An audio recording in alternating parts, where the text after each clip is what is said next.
Okey, Assalamualaikum pada pada Ustazah Mastura dan yang terlibat dah. Okey, sekarang ni kami ingin membentangkan mengenai hak kebebasan berfikir dalam tajuk tugasan CTU 552 kami.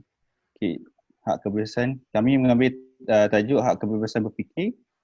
So, okey. Kita mula.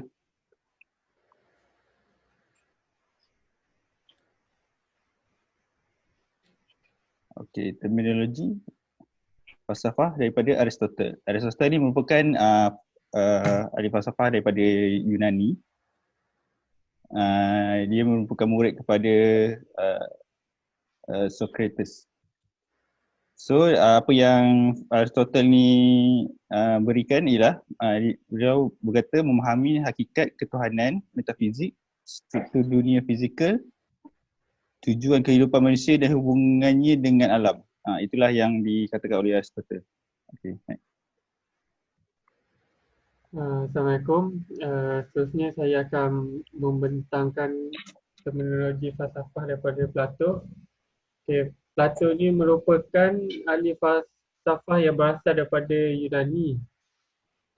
Beliau merupakan guru kepada ahli falsafah yang terkenal iaitu Aristotle. Okay. Beliau berpendapat falsafah adalah kajian terhadap sesuatu yang benar, baik dan cantik. Falsafah ialah pengetahuan tentang segala yang ada. Okay, next. Okey, seterusnya kita ke terminologi falsafah daripada Al-Farabi. Al-Farabi merupakan salah seorang ahli falsafah Islam yang sangat pakar dalam bidang sains. Beliau cukup dikenali di dunia Islam pada zaman pertengahan. Nama sebenar beliau adalah Abu Al-Nas Al-Farabi. Beliau menyatakan, terminologi beliau mengatakan cintakan kebijaksanaan atau hikmah dan merupakan pokok kepada segala ilmu.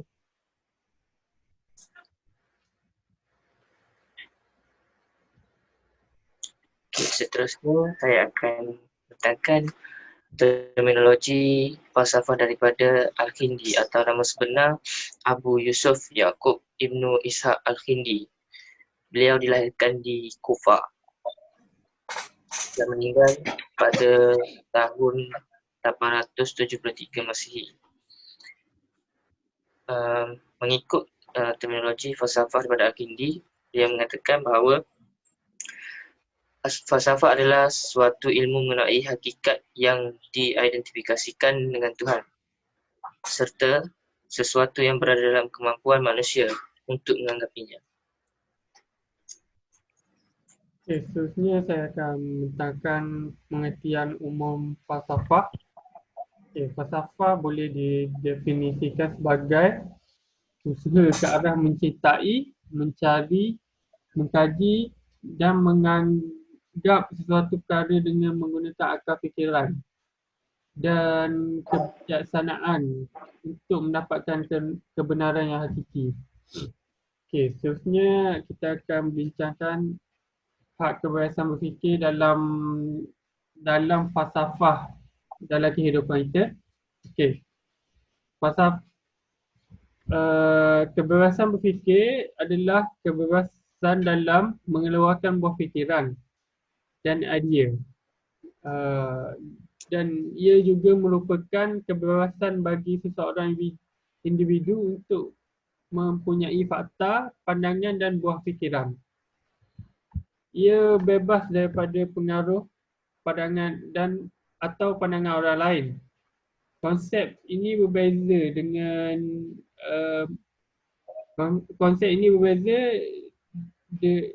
dengan konsep kebebasan bersuara. Okay, seterusnya hak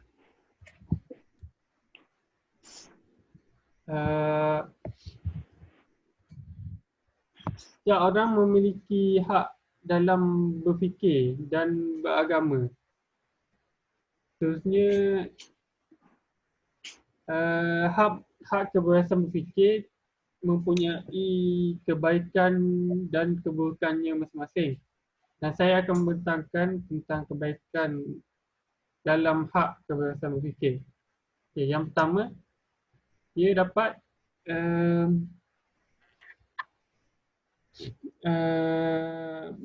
mengeratkan perpaduan. Okay, kebebasan berfikir kebebasan berfikir dapat mengeratkan perpaduan bukan sahaja antara sesama Muslim. Ia juga dapat mengeratkan dengan berbagai jenis kaum yang berlatarkan agama yang lain. Okay, kebebasan berfikir hendaklah digunakan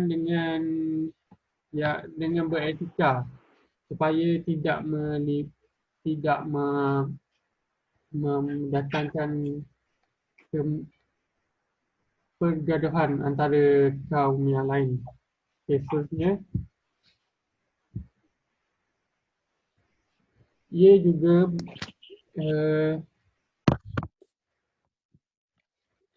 juga mengasah pemikiran masyarakat. Okay. Islam juga menggalakkan hak kebebasan berfikir untuk mengasah pemikiran masyarakat, khususnya dalam masyarakat yang beragama Islam. Oleh itu, pelbagai cara yang dapat diasah pemikiran. Antaranya adalah dengan berkongsi maklumat dan fikiran. Apabila kita berkongsi maklumat dan fikiran, kita akan menambah ilmu pengetahuan. Dengan itu, fikiran kita akan berkembang. Bukan saja dalam kalangan orang Islam, malah dengan orang yang beragama lain. Okay, seterusnya.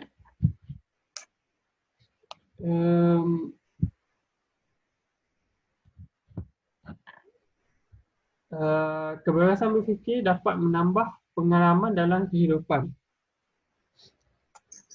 Ia dapat menambah pengalaman dengan membentuk kepribadian manusia dengan pengalaman hidup yang dilalui. Semakin banyak seseorang itu berfikir, semakin tambah ilmu pengetahuan yang diperolehi.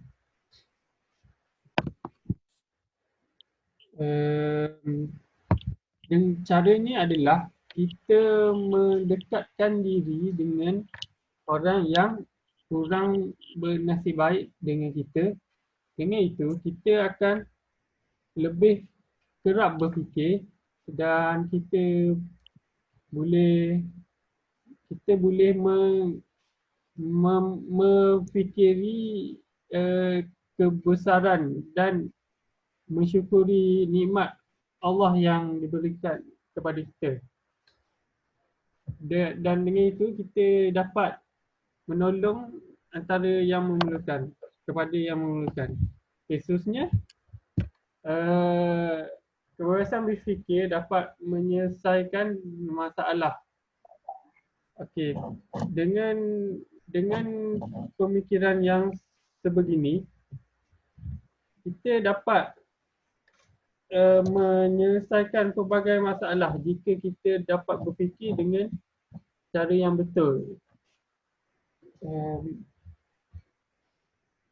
Selaras dengan bidang kejuruteraan mekanikal, kita perlu berfikir dengan cara yang pantas, atau konsep ini dipanggil sebagai critical thinking.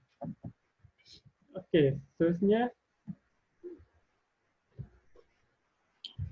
Seterusnya, kesan buruk hak kebebasan berfikir.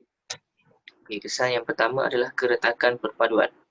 Berlakunya keretakan perpaduan ini adalah kerana wujud individu yang memainkan perasaan kaum lain. Hal ini akan menyebabkan ketidakpuasan hati sesuatu bangsa dan mewujudkan sikap prejudis antara satu sama lain. Kesan buruk yang kedua adalah mengganggu keamanan negara. Sebagai contoh, berlakunya demonstrasi jalanan. Kesan daripada demonstrasi jalanan ialah berlaku kerosakan harta benda sehingga menyebabkan kerugian. Yang ketiga, menggugat percambahan ekonomi negara. Akibat daripada kebebasan dalam berfikir yang diberikan, daripada itu bilangan pelancong luar semakin berkurang kerana mereka merasa tidak selamat untuk datang melancong ke negara ini, sekaligus dapat mengurangkan percambahan ekonomi negara. Seterusnya,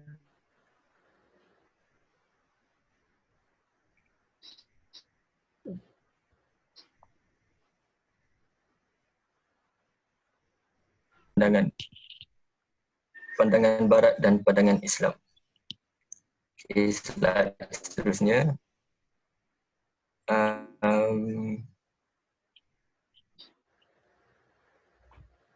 Kebebasan berfikir menurut pandangan Islam. Seseorang Muslim itu mempunyai hak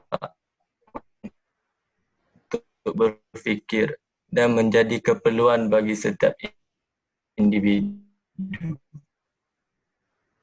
Dengan kata lain, dengan berfikir juga manusia boleh mencorak. Okay. Pandangan Islam, seterusnya pandangan Islam juga memberi gambaran bahawa Al-Quran merupakan kekuatan akal fikiran. Okey, seterusnya pandangan Islam juga memberi, seterusnya poin ketiga, pandangan Islam juga menyatakan berfikir merupakan salah satu kaedah penggunaan akal untuk mempertimbangkan atau menyelesaikan sesuatu permasalahan dan membuat sesuatu keputusan. Secara umumnya, dengan menggunakan akal fikiran manusia dapat mempelajari pelbagai ilmu pengetahuan yang secara tidak langsung membantu mereka menyelesaikan sesuatu permasalahan dalam kehidupan dengan lebih baik dan proaktif. Dan akhir sekali, seseorang Muslim itu mempunyai hak dan harus menerima i'tiqad dan usuluddin. Maknanya di sini cara berfikir, dengan berfikir dan berhujah, kita seharusnya menerima i'tiqad dan usuluddin. Di sini merujuk Islam taklah melarang umatnya untuk berfikir secara bebas, namun ada beberapa konteks yang membataskan umatnya untuk berfikir secara bebas seperti akidah, tauhid, kenabian dan imamah. Sebagai contoh, kita tidak bolehlah terlalu taksub memikirkan zat Allah Subhanahu Wa Taala secara berlebih-lebihan kerana ia akan mendatangkan kemudaratan kepada diri. Namun kita tetap terbuka dan bebas untuk berhujah dan berfikir. Okey, kita pergi ke slide seterusnya. Slide seterusnya ini saya akan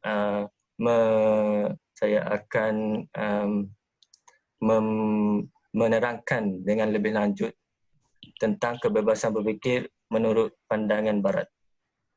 Okey. Poin pertama, pandangan Barat lazimnya menolak peranan agama.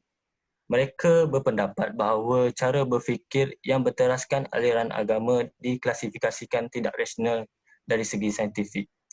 Dan ada di kalangan mereka mempercayai bahawa penerapan elemen agama dalam sesuatu pemikiran tidak memberi manfaat kepada masyarakat, kepada keperluan masyarakat secara total. Okey, seterusnya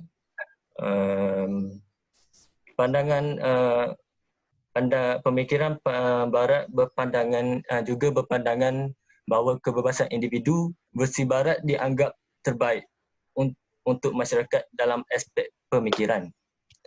Sikap mereka ini yang terlalu menjadikan fahaman Barat sebagai panduan dan sumber ilham mengenai kebebasan berfikir menjadikan mereka buta melihat budaya ketimuran.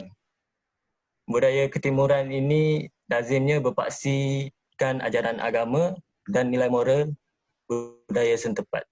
Oleh sebab itu mereka kadang-kala menolak budaya ketimuran. Okey, seterusnya menurut pandangan barat, mereka terlalu selesa dengan pembawaan idea progresif dalam diri masyarakat barat. Idea progresif ini berkembang dan menjadi dominan di kalangan masyarakat di Eropah. Saya terangkan idea progresif ini ia idea yang menekankan manusia untuk menggunakan akal fikiran sepenuhnya supaya kehidupan menjadi bertambah baik dan maju. Okay. Seterusnya, poin keempat, pandangan barat juga terlalu mengikut fahaman pragmatisme. Fahaman pragmatisme ini satu aliran yang berpegang kepada logik semata-mata. Fahaman ini menjelaskan bahawa nilai itu sentiasa boleh berubah-ubah dan tidak tetap, sebagai contoh yang diajarkan oleh agama, iaitu agama Islam. Sebagai contoh juga, mereka berpandangan kehidupan ini harus berubah. Nilai kehidupan ini harus berubah mengikut zaman. Justru jadi tidak heranlah kebanyakan penganut pragmatisme ini menyokong dan membolehkan jika ada hubungan seks bebas, dan seperti mana yang kita tahu golongan LGBT ini semakin giat untuk mempertahankan hak kebebasan mereka. Okey, akhir sekali, pandangan barat ini juga terlalu mengekspresikan nilai erotik.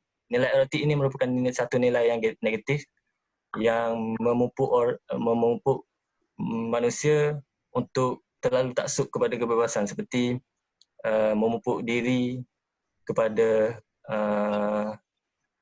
melakukan seks bebas tadi. Mereka mengekspresikan nilai erotik ini melalui kesenian, filem dan pelbagai lagi bentuk kebebasan. Kerana mereka beranggapan hak individu ini tidak boleh dijadikan kesalahan di sisi undang-undang. Okey. Itu saja. Okey, bagi perbezaan pemikiran Islam dan Barat, diringkaskan daripada apa yang Faiz berkata tadi. Okey, bagi dalam perbezaan ini, bagi Islam, Islam mengutamakan peranan agama, tetapi Barat pula menolak peranan agama.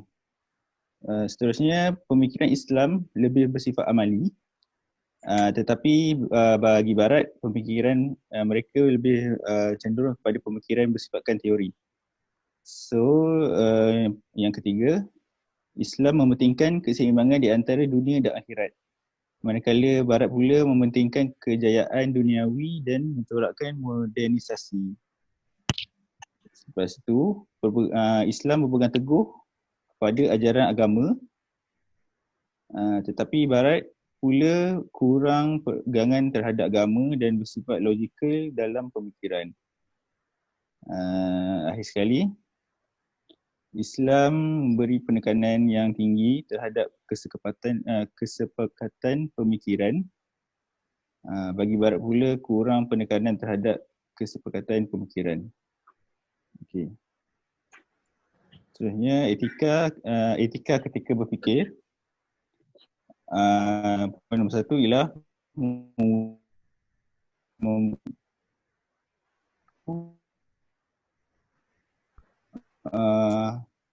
satu komuniti itu perlu memberikan peluang untuk seseorang itu, mereka akan lebih selesa untuk berfikir secara rasional. Okey, nombor dua ialah adat kebiasaan sebuah bangsa. Kita perlu memahami sebuah tempat itu mempunyai adat, dan etika itu bergantung kepada lokasi adat itu. Contohnya terdapat perbezaan mazhab dalam bahagian fiqh agama Islam yang membezakan hukum hakam di sesuatu tempat berbeza dengan tempat yang lain. Dan yang akhir sekali ialah berfikir untuk mencapai kebenaran, logik dan kemaknaan sejagat antara semua umat. Maksudnya setiap semua masyarakat perlu berfikir dengan mempunyai tujuan untuk membantu orang lain dan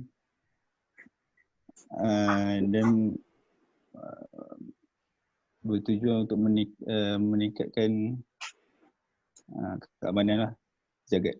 Okey. Secara umumnya, hak kebebasan berfikir ni sebenarnya bergantung kepada pemikir, bergantung kepada niat pemikir sama ada ingin berfikir tentang kebaikan ataupun keburukan.